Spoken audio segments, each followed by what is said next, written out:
Hey, Hi. I just want to get straight to it and ask you the questions we're all asking. Have you ever felt not enough? Yeah, for years I felt woefully inadequate, and I had stories in my head and narratives that I was engaging in, that I was lazy for wanting to be a full-time artist, that I was childlike and foolish for being so ambitious and wanting to connect with people with my art. I felt not enough. I felt silly. I felt crazy for wanting to connect and make an impact with my creativity. So what did your inner critic used to sound like? It was cruel, and when I first started journaling, I began to witness the way that I was talking to myself, and it was truly horrible. I was constantly berating myself, constantly telling myself that I was not enough, that I was lazy, that I was never going to amount to anything. And as I journaled on the pages, I just witnessed this vitriol, and the way that I spoke to myself was so cruel. So what does it sound like now? And now I hardly recognize it anymore. And through journaling, I changed those stories, I changed those narratives.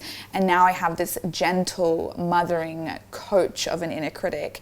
And when I'm not feeling enough, she sits me down, she speaks to me, and she says, "You are doing so well, you are in alignment, one day at a time, just go slowly, trust you're on the path." And I am able to surrender and trust this inner voice.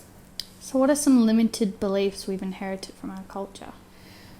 Creatives are so vulnerable to the beliefs and the stories that are within our society that we're told about what it means to be an artist. There are so many scarcity myths about how there's not enough space for us, about how there's not enough money for us, about how you have to go big or go home and only the very few can make it. And we're so vulnerable to believing these beliefs because we're given them nearly every day. We're given them and we're sold and told them.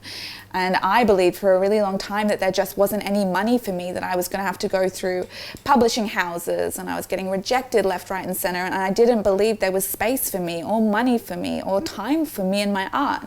So have you ever experienced rejection? I've experienced rejection 100 times over. I am sitting on a throne of rejection letters from publishing houses, and at first I thought that meant that I was a failure.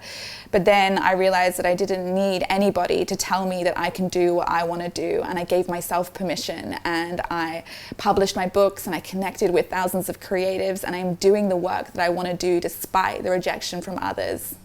What about writer's block?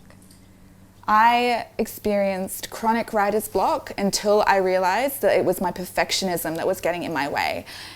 I allow myself to make shitty art now, and I have never experienced writer's block since I gave myself permission to be messy, to make mistakes. Perfectionism will get in our way at every turn, and it will stop us from creating the work we are called to make, because we need the freedom to mess up, to play, to be silly. What does burnout look like to you? Burnout is something I still to this day really struggle with, because I've bought into the societal stories about how hustle equals success, and I believe that if I wasn't working my ass off, that I wasn't worthy as a creator. And the story that I'm now trying to relearn is that rest and ambition and drive to connect and gentleness, they're not mutually exclusive, and I can blend the two, and I can rest and create at the same time, and I can be an incredibly abundant, energy-filled creative in that way. So how do you feel? How do you feel about this conversation and just doing it all on camera?